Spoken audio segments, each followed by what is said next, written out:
Hello दोस्तों, नमस्कार। आज है 29 अप्रैल 2021 और आज के करंट अफेयर की पीडीएफ डाउनलोड करना मत भूलिएगा।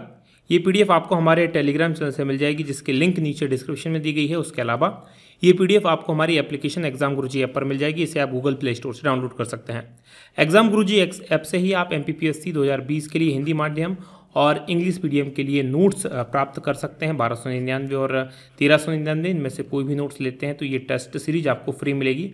उसके अलावा एमपीपीएससी के लिए हमने मेंस की ऑनलाइन घर बैठे टेस्ट सीरीज आप लगा सकते हैं। तो मेंस की टेस्ट सीरीज भी स्टार्ट हो गई है। आज दूसरा टेस्ट जो है आपका डाल दिया गया है।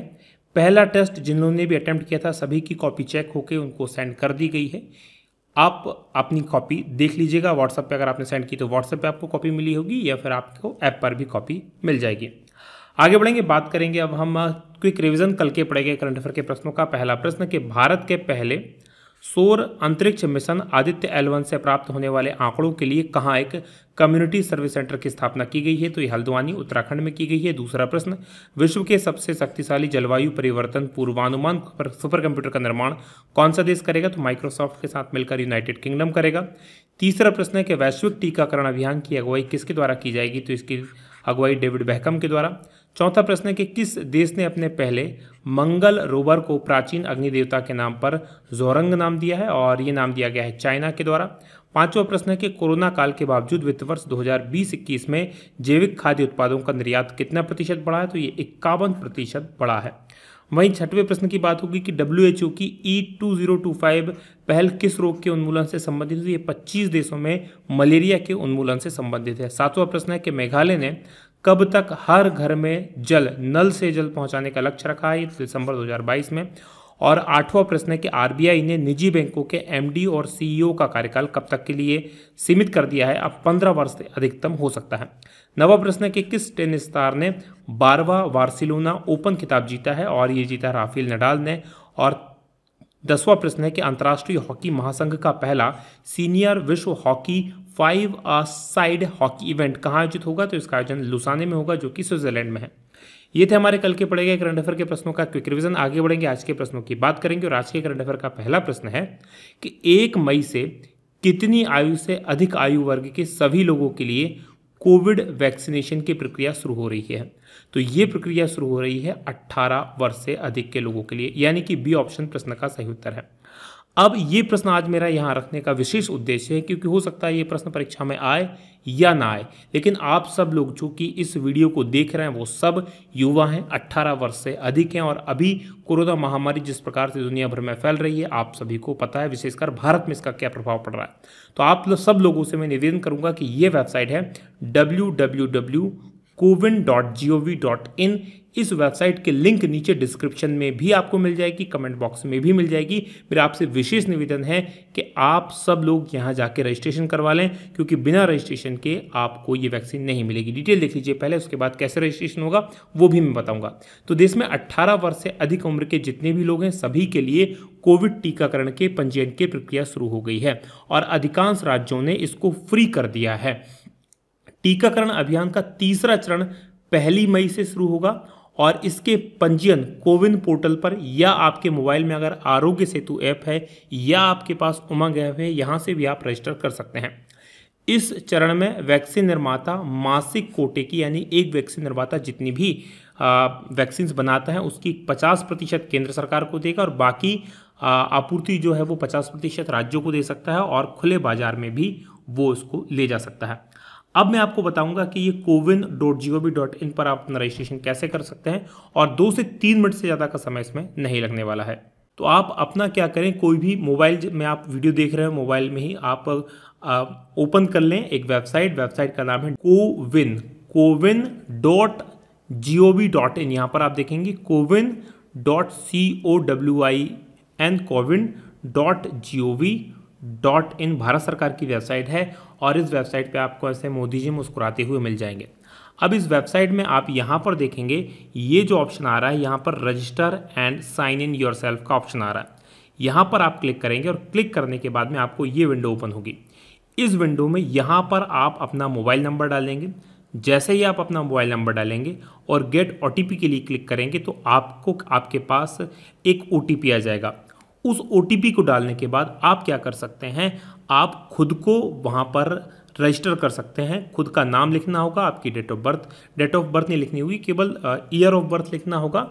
आपका कोई भी एक आइडेंटिटी कार्ड का नंबर, आधार कार्ड से आप कीजिएगा तो आधार कार्ड का नंबर आपको वहाँ पर डालना होगा। और आप केवल आपके लिए नहीं बल्कि 4 और आपके फैमिली, मतलब 3 और फैमिली मेम्बर्स को इसमें ऐड कर सकते हैं। तो आप और आपके 3 फैमिली मेम्बर्स, 4 लोगों को आप खुद ऐड कर सकते हैं और उनका रजिस्ट्रेशन कर सकते हैं। तो आप इसको रजिस्टर जरूर कर लीजिएगा। अब आगे बढ़ूंगा मैं अगले प्रश्न की तरफ। अगला प्रश्न आपके सामने दूसरा है कि संयुक्त राष्ट्र के नेतृत्व में कितने करोड़ बच्चों की वैश्विक टीकाकरण रणनीति की घोषणा की गई है। तो 5 करोड़ बच्चों के लिए वैश्विक टीकाकरण रणनीति की घोषणा की गई है। क्या है ये रणनीति, इसके बारे में जान लेते हैं। तो संयुक्त राष्ट्र के नेतृत्व में बच्चों की वैश्विक टीकाकरण, यानी दुनिया भर में बच्चों को टीकाकरण हो। और ये कोविड टीकाकरण की बात नहीं हो रही यहाँ पर, ये बात हो रही है उनको खसरे और दूसरी जो बीमारियां होती हैं, जैसे टीबी का होता है, पोलियो का होता है, हेपेटाइटिस बी का टीकाकरण होता है और इसी प्रकार की काफ़ी सारी बीमारियों के टीके लगाए जाते हैं। तो इनके टीके लगाएं जिनमें कोविड महामारी के कारण व्यवधान आ गया, तो कि दुनिया भर के अंदर कोविड महामारी के कारण ये टीके लगाने में व्यवधान आ रहा था। तो नई वैश्विक रणनीति 1 दशक से भी कम समय में 5 करोड़ जीवन इसके द्वारा बचाए जा सकते हैं। अब भारत में भी टीकाकरण के लिए, खासकर बच्चों के टीकाकरण के लिए कुछ विशेष प्रयास किए जाते हैं। जैसे हमारे यहाँ एक मिशन इंद्रधनुष चलता है। कौन सा मिशन? मिशन इंद्रधनुष। तो इसके बारे में आपको पता होना चाहिए कि मिशन इंद्रधनुष क्या है। तो ये बेसिकली शुरू कब किया गया था? तो ये शुरू किया गया था 24 दिसंबर को। कब किया गया था? 24 दिसंबर 2014 को। और प्रारंभ में इसमें 7 बीमारियों से बचने के लिए टीके लगाए जाते थे। फिर बाद में इसमें 5 बीमारियां और जुड़ी और कुछ विशेष जिलों में जापानी बुखार, इन्फ्लुएंजा, इस प्रकार की 1-2 बीमारियां और जुड़ गई हैं। तो करीब 12 बीमारियों के लिए इसमें टीका लगाया जाता है। मुख्य बीमारियों के नाम मैं आपको बता देता हूँ, जैसे टीबी है, हेपेटाइटिस बी है, डिप्थीरिया है, टिटनस है, खसरा है, पोलियो माइलेट्रिस है और पोर्टिसिस है। ये बीमारियां हैं जिनके लिए इन 7 बीमारियां हैं। उसके अलावा कुछ और बीमारियां इसमें जुड़ जाती हैं, पोलियो वगैरह। तो ये इस प्रकार से 12 बीमारी हो जाती हैं। अब बात करें संयुक्त राष्ट्र संघ की, तो इसकी स्थापना हुई थी 24 अक्टूबर 1945 को। इसका मुख्यालय न्यूयॉर्क शहर में, जो कि अमेरिका में है। महासचिव एंटोनियो गुटेरस हैं, जो कि पुर्तगाल के निवासी हैं। और 193 देश इसके सदस्य हैं संयुक्त राष्ट्र संघ के। आधिकारिक भाषाएं 6 हैं, अंग्रेजी, अरबी, चीनी, फ्रांसीसी, रूसी और स्पेनिश। आगे बढ़ेंगे, बात करेंगे तीसरे प्रश्न की कि अमेरिका की नई जनगणना के अनुसार वहाँ की जनसंख्या में कितने प्रतिशत की वृद्धि हुई है। तो अभी हाल ही में शुरुआती आंकड़े आए हैं और इसके अनुसार अमेरिका की जनसंख्या में करीब 7.4% की वृद्धि हुई है, यानी कि डी ऑप्शन प्रश्न का सही उत्तर है। बात करें अमेरिका की, तो अमेरिका का जो केंद्रीय ब्यूरो है उसने घोषणा की है कि अमेरिका की जनसंख्या में 7.4% की वृद्धि हुई है। यानी पिछली बार की अपेक्षा 10 साल पहले 2010 में जो जनगणना हुई थी उसकी अपेक्षा अब 7.4% अमेरिका में जनसंख्या बढ़ गई है। अमेरिका की जनसंख्या में ये जो बढ़ोतरी हुई है, इसके बाद वहाँ की जनसंख्या हो गई है 33,14,49,281। और ये जो 7.4% की वृद्धि है, ये अमेरिका के इतिहास की दूसरी सबसे धीमी वृद्धि है। यानी सबसे धीमी गति से अमेरिका की जनसंख्या बढ़ी है। इससे पहले सबसे धीमी वृद्धि हुई थी जो ग्रेट डिप्रेशन आया था, जिसे महामंदी कहा जाता है, 1929 से लेकर 1939 के बीच में अमेरिका से शुरू हुआ था। 1930 में ये विशेष रूप से फैला था और जहां हजारों लाखों लोगों की नौकरियां चली गई थी, काम धंधे चौपट हो गए थे, एक प्रकार की भयानक महामंदी ये आई थी। जनसंख्या ब्यूरो ने हाल ही में अमेरिका की आबादी पर एक डेटा का पहला सेट जारी किया है। पूरी जो जनसांख्यिकी का डेटा होगा वो अगस्त 2021 तक जारी किया जाएगा।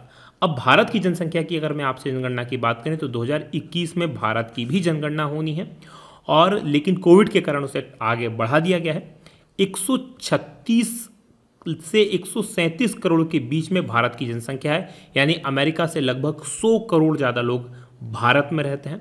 भारत की जो जनसंख्या की वृद्धि दर है वो 17.7 या 17.6% के आसपास है। तो ये आप याद रखेंगे।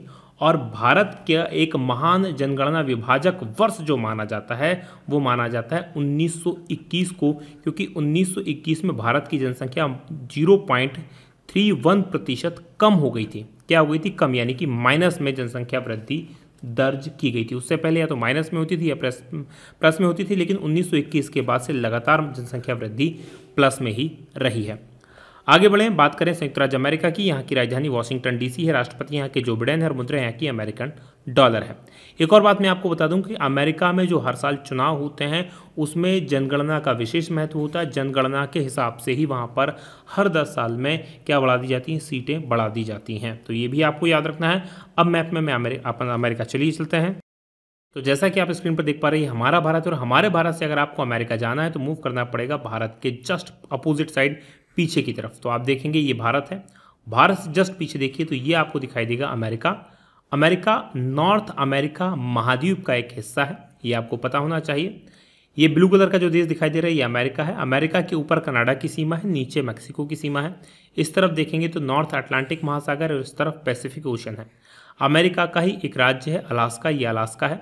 और अलास्का और इधर रूस है, रूस और अलास्का के बीच में बेरिंग जल संधि है और ये आपको याद रखना है, राइट। अमेरिका की जो राजधानी वॉशिंगटन डीसी है, यहाँ पर देखेंगे इसके पूर्वी तट के पास में, तो ये जो है वॉशिंगटन डीसी है। आगे बढ़ेंगे, बात करेंगे अगले प्रश्न की। अगला प्रश्न चौथा है कि एडीबी यानी कि एशियन डेवलपमेंट बैंक ने 2021 में भारत के सकल घरेलू उत्पाद का पूर्वानुमान को बढ़ाकर कितने प्रतिशत कर दिया है? तो इसको बढ़ाकर 11% कर दिया है, यानी कि सी ऑप्शन प्रश्न का सही उत्तर है। डिटेल देख लीजिए क्या है। तो एशियाई विकास बैंक ने हाल ही में अपना एशियाई विकास आउटलुक 2021 के नाम से जारी किया है, यानी एशिया में जितने भी देश हैं उन सब के बारे में इसमें चर्चा की गई है। और इस रिपोर्ट में भारत का जो वृद्धि दर का अनुमान था उसको 11% की दर से भारत विकास करेगा, यह अनुमान एडीबी का है।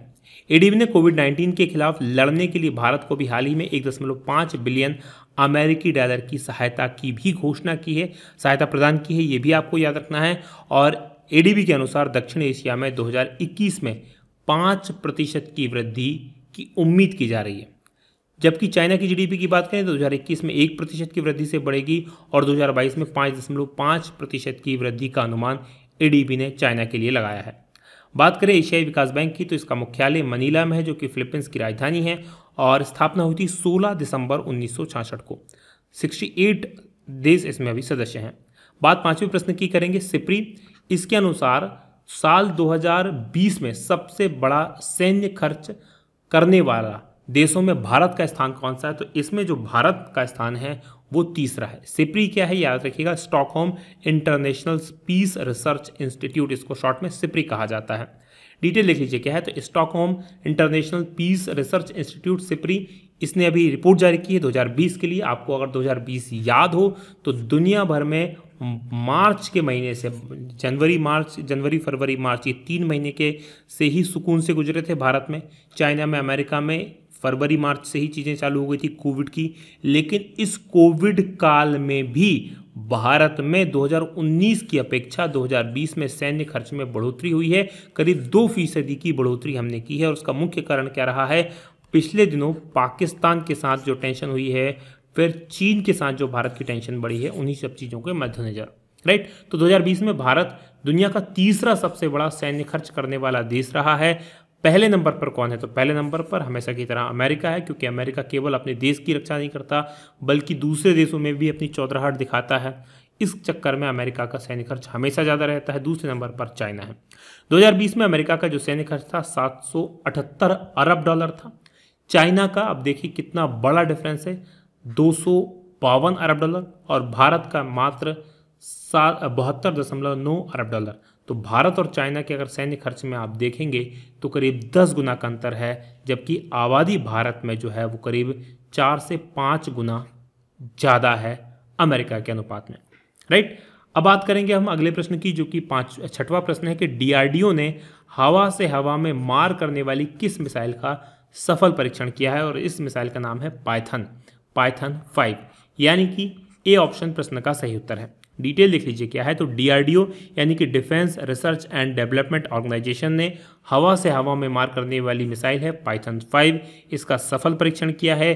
इसको चलाया जाता है जो भारत में ही हल्का लड़ाकू विमान तेजस है।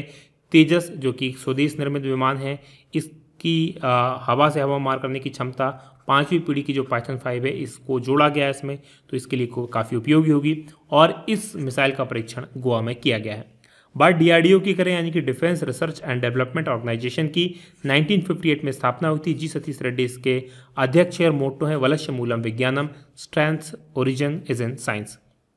बात 7वें प्रश्न की होगी कि किस लेखक लेखिका ने वेयर अबाउट्स नाम से अपना एक नया उपन्यास लॉन्च किया है। ये बहुत फेमस लेखिका हैं, भारतीय मूल की अमेरिकी नागरिक झुम्पा लाहिड़ी, यानी कि सी ऑप्शन प्रश्न का सही उत्तर है।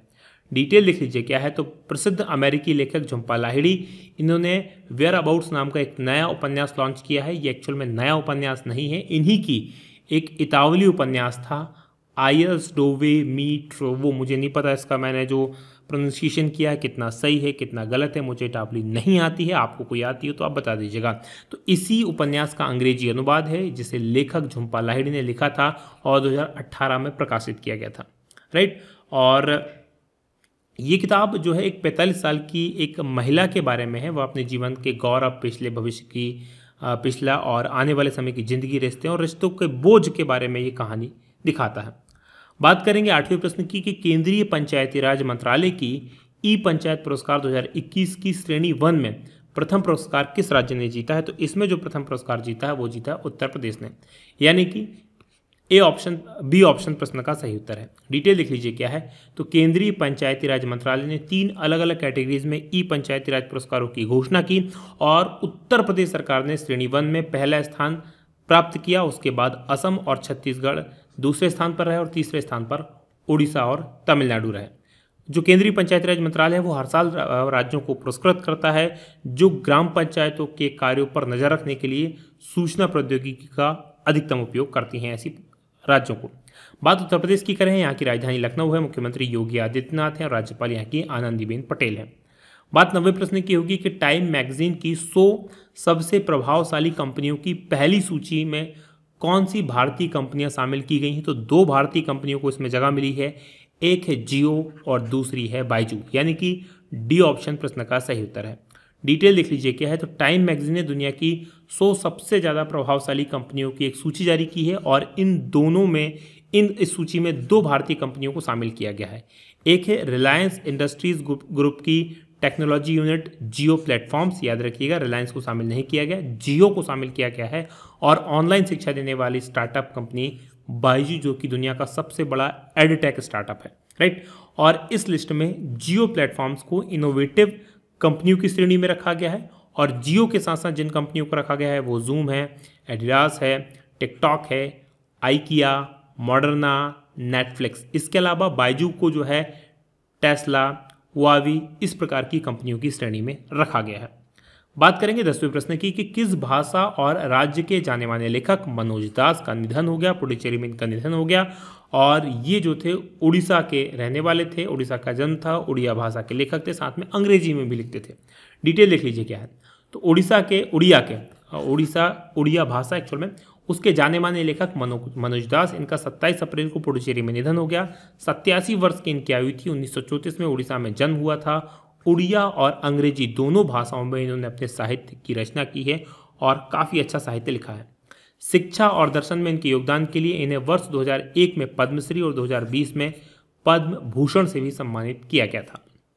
अब बात करेंगे कल के सवाल की। कल मैंने आपसे प्रश्न पूछा था कि भारत और किस देश की नौसेना के बीच 19वां द्विपक्षीय अभ्यास वरुण 2021 शुरू हुआ है। ये फ्रांस के बीच में शुरू हुआ था, अब ये पूरा भी हो चुका है। 3 दिन का अभ्यास था, ये आपको याद रखना। अब आज के सवाल की तरफ बढ़ जाते हैं। आज का हमारा सवाल है कि 24 अप्रैल को प्रधानमंत्री नरेंद्र मोदी ने कौन सी योजना पूरे देश में लागू कर दी है। इनमें से कौन सी योजना है जिसको पूरे देश में लागू किया गया है, कमेंट करके जरूर बताइएगा। और ये वीडियो कैसा लगा बताना मत भूलिएगा। आज की बात करेंगे यहीं समाप्त। आप लोगों का बहुत बहुत धन्यवाद। जय हिंद, जय भारत।